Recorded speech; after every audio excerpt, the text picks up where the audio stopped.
How the fuck do I start this? Death is something I knew from an early age I would have to face. My own death, of course, but the death of people you love and care about. The deaths of people you admire and seek to live life as. My parents raised me and my brother and sister to have a grasp at reality always, and to know that our time is limited. Even with knowing all of that and having an awareness of death, it will never prepare you when it takes the people who live life to its fullest. I was damn near born with a basketball in my hand. My dad and big brother inspired me to play. They never had to push hard though, because they were my heroes, my muses, my everything. Anything and anyone they admired seemed like gods to me. So I did what any little brother does. I worshipped who they did. Basketball was like this bridge that connected us to each other. I wanted to be like my brother, and my brother wanted to be like Kobe Bryant. A kid barely older than my brother making it to the NBA straight out of high school. It struck a chord within my brother, which struck one with me. I saw my brother's work ethic and love for the game grow day after day, which pushed me to do the same, even though my passion for the game would never and could never surpass his. He modeled his training and overall game after Kobe's insane work ethic, and I watched my brother take over high school basketball. He watched every game, read every article, studied every move, bought every shoe from Kobe, and will always tell me he was never working hard enough. All the while my brother never knew how much he was inspiring me. I finally realized our love for Kobe was really just an extension of our love for each other. I can't possibly put into words how I felt as a black kid to see a superhero that looked like you excel at what he loved through excruciating hard work. It instilled a work ethic in me that continued outside of my game of basketball and bled into all of my passions. All the memories of Kobe are really just memories of me and my brother. How do you quantify the hero of your hero? My brother had every jersey, every shoe, every argument in support of Kobe Bryant because he saw in number 24 what I saw in him as a brother. Greatness and dedication personified.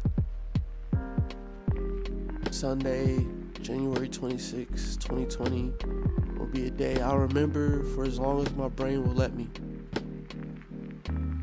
I had somehow, through the hard work Kobe taught me, moved across the fucking country to LA to chase my dreams of being the Kobe of hip-hop with the support of my amazing girlfriend. I was working at a job I hated to support the music I loved, and was beginning to fall in the traps of self-doubt and self-loathing. I felt like the intangibles Kobe taught me weren't working in my pursuit of music, and my own brain was attacking me for my lack of resolve.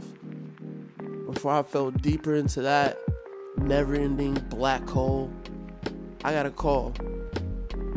It was one of my best friends, Tyler, who I left behind in Indiana to chase my music in LA. My job has a strict no phone policy, so I just hit him with one of those automatic responses of, "Can I call you later?" I went about my business, but felt the vibration of a text message response back to me, and unfortunately, my curiosity got the better of me. I stared at the message that said, "Kobe died, helicopter crash."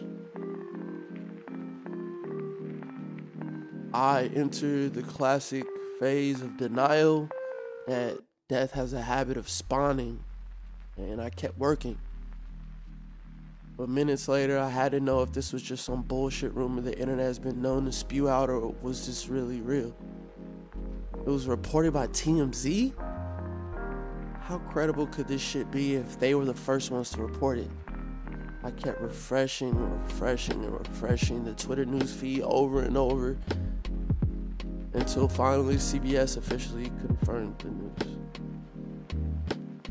There was still confusion over the amount of victims and who they were. I felt nothing. I still had at least an hour left of my shift, and I had to hold it together. I had a confrontation with yet another unsatisfied, entitled retail customer who was trying to find some fucking curtains she saw in a TikTok video, and I kept moving. I idly didn't even wince and went about my work until it was time to leave. I made it to my car and finally saw more and more confirmations that my hero was dead and possibly one of his daughters. I drove home in complete silence, still not quite really registering anything. I got home and still nothing. I brought it up to my girlfriend.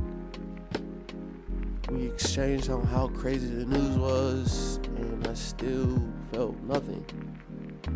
It wasn't until we were driving in LA that everything registered and the memories and tears came. I don't believe in coincidences or chance, but I believe in universal energy and threads that connect everything. Was it a coincidence that this happened when I moved to LA, or when just the night before LeBron broke his all-time scoring record? Like, what does it mean? What am I missing? Why his daughter too? Just why? Kobe wasn't just some meme to me of shooting ball up paper in a wastebasket. He was a lot of the times the sole reason why I picked myself off of the ground of failure and kept pushing, kept working. He was the inspiration behind my music, the inspiration behind my work ethic, the inspiration behind my drive.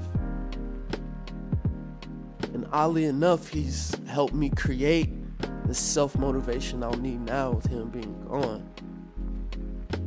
I feel unending sadness for Gigi, who was just starting her journey down an obviously prolific path. Unending sadness for the families of the other 7 passengers who also deserve the world's compassion as well. Unending sadness for his ride or die wife and daughters. Unending sadness for my brother's hero and mine. Kobe Bean Bryant is the undisputed greatest basketball player to fucking ever live in my eyes before his death. And even after, he has surpassed that to become one of the greatest human beings to ever live.